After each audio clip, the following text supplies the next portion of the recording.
नमस्कार दोस्तों, स्वागत है आपका हमारे यूट्यूब चैनल में। दोस्तों, आज का वीडियो बहुत ही इम्पोर्टेंट होने वाला है क्योंकि आज का हमारा टॉपिक है सिंधु घाटी की सभ्यता। जो हमारे भाई लोग यूपी पुलिस की तैयारी कर रहे हैं, वो उनके लिए ये वीडियो रामबाण है, तो वीडियो के अंत तक बने रहें। आज हम इस वीडियो में सिंधु घाटी सभ्यता, हड़प्पा और इनके पतन के बारे में, इनके नष्ट होने के, सभ्यता का नष्ट क्यों हुआ, सब कुछ जानेंगे। तो वीडियो के अंत तक बने रहें। तो चलिए अपनी वीडियो को शुरू करते हैं।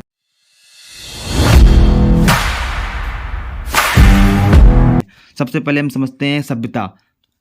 हम समझेंगे सभ्यता क्या होती है। दोस्तों, क्या था, जो हमारे बहुत साल पहले यानी 2500 ईसा पूर्व लगभग हमारे जो नगर, जो लोग रहते थे, शहर थे, वो सारे किन्हीं कारणों बस उजड़ गए। वो हम आपके बाद में कारण बताएं क्यों उजड़ गए। तो बाद में आके 1920 में आकर जब दयाराम साहनी ने जब खुदाई की तो वहाँ पर वो नगर नीचे दबे हुए मिले। तो जब नगर, और वो पहले सबसे पहले कहाँ मिले थे? हड़प्पा में मिले थे। इसीलिए इस सभ्यता को हड़प्पा की सभ्यता भी हम बोलते हैं। तो हम शुरुआत से समझते हैं। दोस्तों, इस सभ्यता का जो उदय हुआ था वो सिंधु नदी की घाटी में हुआ था, इसलिए इसे सिंधु घाटी की सभ्यता कहते हैं। और जब सबसे पहले जब खुदाई की, जब प्रथम साक्ष्य मिले, तो वो सबसे पहले खुदाई हड़प्पा नामक स्थान पे हुई, जो आज की डेट में पाकिस्तान में है। तो इसलिए इसे हड़प्पा की सभ्यता कहा गया। क्यों कहा गया? क्योंकि सबसे पहले खुदाई हड़प्पा में ही हुई थी, इसलिए इसे हड़प्पा की सभ्यता भी कहा गया। और सिंधु घाटी की सभ्यता क्यों बोला गया? क्योंकि इस सभ्यता का जो उदय हुआ था वो सिंधु नदी की घाटी में हुआ था। और जो अंदर जो नगर, जो नीचे दबे हुए शहर और सब कुछ मिला, वो कार्बन डेटिंग पद्धति द्वारा हड़प्पा सभ्यता की तिथि 2500 से 1750 ईसा पूर्व माना गया था। ये अनुमान लगाया गया कि ये जो नगर हैं वो 2500 ईसा पूर्व लगभग बनाए गए होंगे। तो सबसे पहले हम पुरातत्व के बारे में थोड़ा बहुत जान लेते हैं। तो जो भारतीय पुरातत्व विभाग है, उनके जन्मदाता अलेक्जेंडर कनिंघम को माना जाता है। किसको? अलेक्जेंडर कनिंघम को, जो अंग्रेज थे। भारतीय पुरातत्व विभाग की स्थापना का श्रेय वायसराय लॉर्ड कर्जन को प्राप्त है, ये भी अंग्रेज था। और जो हड़प्पा सभ्यता है वो कांस्य युगीन सभ्यता है, यानी ये जो 2500 ईसा पूर्व जो हड़प्पा जो शहर जो अभी मिले हैं, वो कांस्य युग था, जब चल रहा था कांस्य युग, उस टाइम के बने हुए थे, यानी 2500 ईसा पूर्व पहले। अब इस सभ्यता की खोज किसने की थी? तो इस सभ्यता की खोज की थी दयाराम साहनी और राखलदास बनर्जी जी ने। किसने की थी? दयाराम साहनी जी ने और राखलदास बनर्जी जी ने। जब कनिंघम ने आपको बताया था, अलेक्जेंडर कनिंघम ने जब दयाराम साहनी के को लेकर जब खुदाई हड़प्पा नामक स्थान पर सबसे पहले खुदाई कराई, तो वहाँ जमीन के नीचे थोड़े खुदाई कराने पर शहर पूरा नगर मिला। तो इसलिए इस खोज का श्रेय दयाराम साहनी को जाता था। और ये खुदाई दयाराम साहनी के नेतृत्व में कब हुई थी? 1920 में हुई थी। इसलिए, और उसके एक साल बाद राखलदास बनर्जी ने जो ये भी भारतीय थे, मोहनजोदाड़ो में खुदाई की। तो वहाँ भी इस सभ्यता यानी सिंधु सभ्यता या हड़प्पा की सभ्यता के कुछ साक्ष्य मिले। कहाँ मिले? हड़प्पा और मोहनजोदाड़ो में। उसके बाद राय बहादुर दयाराम साहनी जो थे, वो पुरातत्व सर्वेक्षण विभाग के महानिदेशक सर जॉन मार्शल के निर्देशन में 1921 में इस स्थान की खुदाई कराई। किसके निर्देशन में ये खुदाई हुई थी? सर जॉन मार्शल के नेतृत्व में दयाराम साहनी ने जब सबसे पहली बार हड़प्पा नामक स्थान पर खुदाई कराई। और उसके एक वर्ष बाद यानी एक साल बाद 1922 में राखलदास बनर्जी ने पाकिस्तान के सिंध प्रांत के लड़काना जिले के मोहनजोदड़ो में खुदाई के समय एक और स्थान का पता चला। अब हम समझेंगे सिंधु घाटी सभ्यता का विस्तार, यानी सिंधु घाटी जो सभ्यता थी वो उसके जो साक्ष्य मिले, उसके जो चीज़ें मिली, वो कहाँ कहाँ मिले। इस सभ्यता के अवशेष थे वो कहाँ मिले थे? पाकिस्तान में मिले थे। और भारत के जो पंजाब में, सिंध में, बलूचिस्तान, गुजरात, राजस्थान, हरियाणा, पश्चिमी उत्तर प्रदेश और जम्मू कश्मीर के भागों में पाए जा चुके हैं। आप देख सकते हैं।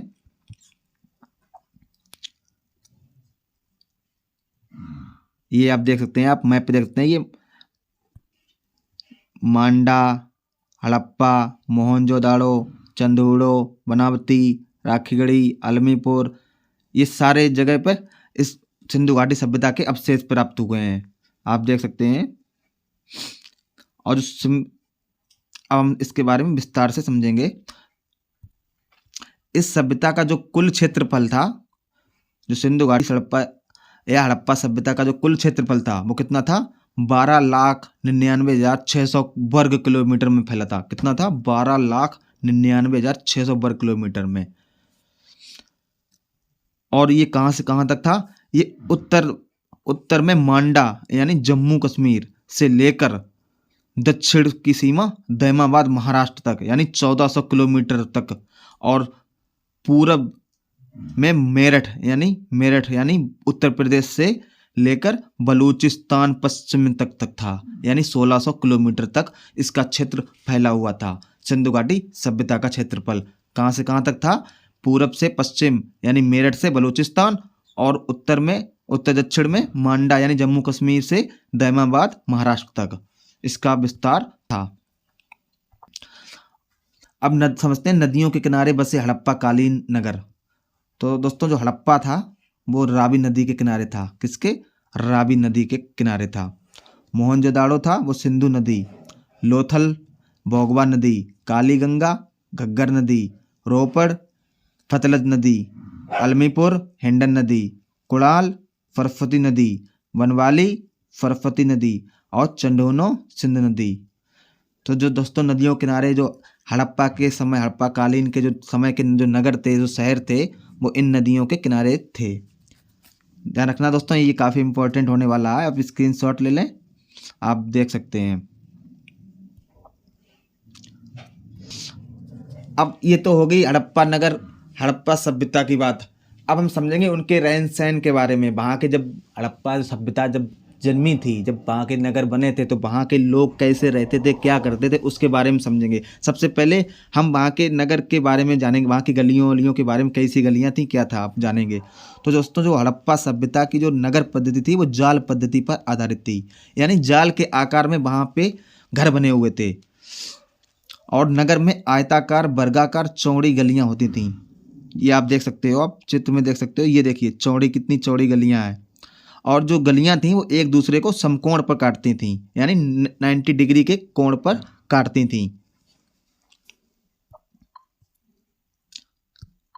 हड़प्पा और मोहनजोदड़ो में नगरों के बाहर अपने अपने दुर्ग थे, जो नगर से कुछ ऊंचाई पर होते थे, जिनमें उच्च वर्ग के लोग रहते थे।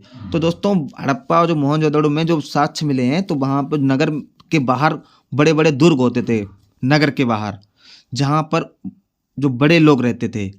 अब उस समय अधिकारी बोल लो, कुछ भी बोल लो, बड़े लोग उसमें जो बड़े बड़े दुर्गों में रहते थे। और जो दुर्ग से नीचे ईंटों के घर थे, उनमें सामान्य लोग रहते थे। और अन्न भंडारणों का निर्माण हड़प्पा सभ्यता की प्रमुख विशेषता रही है, यानी कि उस टाइम लोग अन्न का भंडारण भी करते थे, और हर छोटे बड़े घर में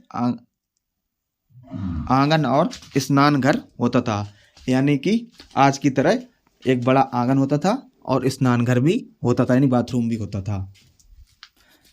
अब हम समझेंगे हड़प्पा जो सभ्यता की कृषि। अब वहाँ के लोग खेती क्या करते थे, कैसे नहीं करते थे। तो दोस्तों जो हड़प्पा के लोग थे वो कपास का उत्पादन करने वाले प्रारंभिक लोग थे।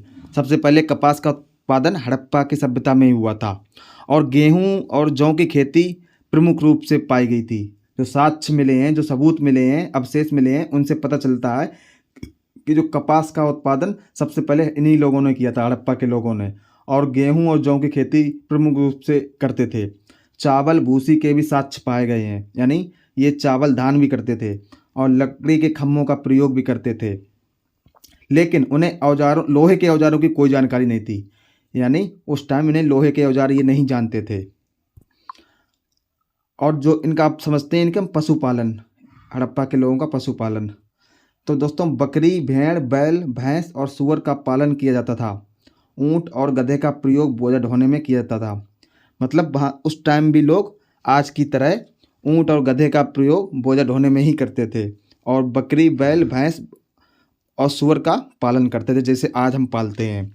और गेंडे और हाथी की जानकारी भी थी इन लोगों को। मोहनजोदड़ो तथा लोथल में घोड़े के अवशेष यानी 7 सबूत भी प्राप्त हुए हैं। ये देखिए, आप चित्र देख सकते हैं। नेक्स्ट है हमारा हड़प्पा सभ्यता का व्यापार। अब जब कृषि करते थे, पशुपालन करते थे, तो व्यापार भी करते होंगे। तो इस सभ्यता का जो में मुद्रा का प्रचलन नहीं था, यानी कि पैसे ऐसे नहीं चलते थे। जो लेना देना होता था, क्रय विक्रय होता था, वो वस्तु विनिमय पर आधारित था। भाई ये हाथ ले, वो हाथ दे, गेहूं ले, चावल दे, मतलब वस्तु के बदले वस्तु, रुपया रुपया पैसा नहीं चलते थे। तो जो सिंधु सभ्यता के लोग थे, जो अन्य सभ्यता के लोगों के साथ व्यापार करते थे। जो सिंधु सभ्यता के लोग थे, वो अन्य सभ्यता, उस टाइम पे मेसोपोटामिया और मिस्र की सभ्यता भी थी, तो उन लोगों के साथ ये व्यापार करते होंगे, ऐसा अनुमान है। अब जैसे ये टीन कहाँ से आती थी? अफगानिस्तान, ईरान से आती थी। तांबा था वो खेतड़ी, राजस्थान से आता था। चांदी थी वो ईरान से आती थी। ऐसा व्यापार चलता था इनका। अब ये किस धर्म के थे? हड़प्पा के धर्म बारे में जानेंगे। तो हड़प्पा सभ्यता से मंदिर के कोई अवशेष या साक्ष्य प्राप्त नहीं हुए, यानी मंदिर थे ही नहीं शायद। मोहनजोदड़ो से स्वास्तिक का चिन्ह मोहर पर प्राप्त हुआ है। ये देखिए, ये स्वास्तिक मोहनजोदड़ो से लेकिन प्राप्त हुआ है, ये हड़प्पा से नहीं। स्वास्तिक का चिन्ह एक मोहर पर मिला है। हड़प्पा सभ्यता में पेड़ पूजा के भी अवशेष मिले हैं, मतलब ये लोग पेड़ की पूजा भी करते थे। बबूल, पीपल की पूजा होती थी। बबूल और पीपल की ये लोग पूजा करते थे। और कुबड़ वाले सांड की भी पूजा होती थी। जो इस सांड, जैसे ये है, इसका कुबड़ है, इस वाले सांड की पूजा होती थी। सिंधु सभ्यता में प्रेतवाद और भक्ति के बीज मिलते हैं, यानी उस टाइम भूत और भक्ति सब कुछ था। भूत को भी मानते थे इस सभ्यता के लोग। अब इनका मरने के बाद ये दाह संस्कार कैसे करते थे उसके बारे में समझेंगे। हड़प्पा सभ्यता में समाधिकरण और दाह संस्कार दोनों के साक्ष्य मिले हैं, यानी समाधि भी दी जाती थी मरने के बाद, और दाह संस्कार भी किया जाता, हिंदुओं की तरह जलाया भी जाता था। लोथल से युगल समाधान के साक्ष्य प्राप्त हुए हैं, यानी मरने के बाद युगल में, यानी अब युगल में पता नहीं क्या, वो मरने के बाद पत्नी या कुछ भी जो भी दूसरा था उनके साथ, मतलब कब्र में लिटा दिया जाता था, यानी दफना दिया था, यानी जैसे सती प्रथा थी पति के साथ। जैसे आज की डेट में जैसे पत्नी मरती है उसे सती प्रथा कहते हैं, वैसे ही युगल समाधान, यानी पुरुष के साथ स्त्री या दूसरा कोई भी, मान लो रोपड़ से मालिक के साथ कुत्ता दफनाने के साथ प्राप्त हुए, यानी जैसे मालिक मर गया तो उसके साथ कुत्ते को भी दफना दिया जाता था। और ये स्थान है रोपड़ से इसके सबूत मिले हैं, यानी अवशेष मिले हैं। आप ये देख सकते हो युगल, ये देखिए कब्र में 2 लोग हैं, कब्र में ये देखिए 2 लोग हैं, युगल समाधान है ये। अब लिपि, इनकी हड़प्पा सभ्यता की लिपि क्या थी? सिंधु लिपि को सर्वप्रथम पढ़ने का प्रयास जो थे L.A. वंडेल ने किया था। L.A. वंडेल ने पढ़ने का प्रयास किया था ये वाली। सिंधु लिपि जो थी चित्रात्मक थी, यानी वो लोग चित्र से सब कुछ लिखते और समझते थे। उस टाइम पे ABCD या छोटे या बड़े या नहीं था, कुछ भी नहीं था, वो चित्रों के माध्यम से समझते और समझाते, दूसरे को समझाते थे। सिंधु लिपि के चित्रों में चिड़िया, मछली, मानव आकृति के चिन्ह मिलते हैं। किसके? चिड़िया के मिलते हैं, मछली, मानव, इन सब के चिन्ह मिलते हैं उनकी लिपियों में। यह लिपि दाएं से बाएं लिखी जाती थी, यानी उर्दू की तरह दाएं से लेकर बाएं तक लिखी जाती थी। ये आप देख सकते हो, ये लिपि है। और ये देखिए, इसको कई बार पढ़ने का प्रयास किया गया, लेकिन ये देखने में तो आसान लगती थी, लेकिन ये पढ़ नहीं कोई पाया अभी तक। अब सबसे इम्पोर्टेंट ये इस सभ्यता का पतन। तो दोस्तों, सिंधु घाटी जो सभ्यता का लगभग 1800 ईसा पूर्व में पतन हो गया था। कितना? 1800 ईसा पूर्व में इसका पतन हो गया था। परंतु इसके पतन के कारण विवादित हैं, कोई क्लियर मतलब नहीं पता है इस सभ्यता का पतन कैसे हो गया और क्यों हो गया। लेकिन एक सिद्धांत ये कहता है कि इंडो यूरोपियन जनजाति थी, जैसे आर्यों ने सिंधु घाटी सभ्यता पर आक्रमण कर दिया और उसे हरा दिया, इस तरह सिंधु घाटी सभ्यता का पतन हो गया। और यह भी कहा जाता है कि सिंधु घाटी सभ्यता के क्षेत्र में अत्यधिक विवर्तन की विक्षोभों की उत्पत्ति हुई, जिसके कारण अत्यधिक मात्रा में भूकंपों की उत्पत्ति हुई और सारे शहर नीचे दब गए। लेकिन कुछ ऐसा भी कहा जाता है जैसे उस टाइम पे बाढ़ आई होगी, काफ़ी ज़्यादा भयंकर बाढ़ आई होगी और सारे शहर पानी में डूब गए, या भूकंप या फिर कुछ और आया होगा जिससे पूरे शहर नीचे दब गए और इस सभ्यता का पतन हो गया। लेकिन क्लियर कोई साक्ष्य नहीं मिले क्यों हो गया। सिंधु घाटी सभ्यता के प्रमुख तथ्य समझ लेते हैं कुछ। तो दोस्तों, भारत और पुर्तगाल ने गुजरात के लोथल में राष्ट्रीय समुद्री धरोहर संग्रहालय की स्थापना का निर्णय लिया है। कहाँ पे? गुजरात के लोथल में, जहाँ पे सिंधु घाटी सभ्यता के अवशेष मिले थे। इस स्थान पर राष्ट्रीय समुद्री धरोहर संग्रहालय की स्थापना का निर्णय लिया। किसने? भारत और पुर्तगाल ने। सिंधु घाटी सभ्यता के मुख्य निवासी कौन थे? द्रविड़ और भूमध्य सागरी थे। सिंधु घाटी सभ्यता के सबसे ज़्यादा स्थल गुजरात में खोजे गए हैं। कहाँ? गुजरात में। भारत सरकार ने 2020 के लिए विश्व धरोहर सूची में शामिल करने के लिए धौलीवारा और दक्कन सल्तनत के स्मारक किले के लिए नामांकन प्रस्तुत किए थे। किसमें शामिल करने के लिए? विश्व धरोहर की सूची में। किनको? धौलीवारा जो हड़प्पा कालीन नगर था और दक्कन सल्तनत के स्मारक, इन दोनों को विश्व धरोहर सूची में शामिल करने के लिए 2020 के लिए नामांकन प्रस्तुत भारत सरकार ने किए थे। तो दोस्तों, मिलते हैं अगले वीडियो में। अगर वीडियो अच्छी लगी तो चैनल सब्सक्राइब करके जरूर जाएं। कमेंट में बताएं वीडियो आपको कैसी लगी। तो चलते हैं, मिलते हैं अगले वीडियो में। वर्दी आपकी होगी। जय हिंद, जय भारत।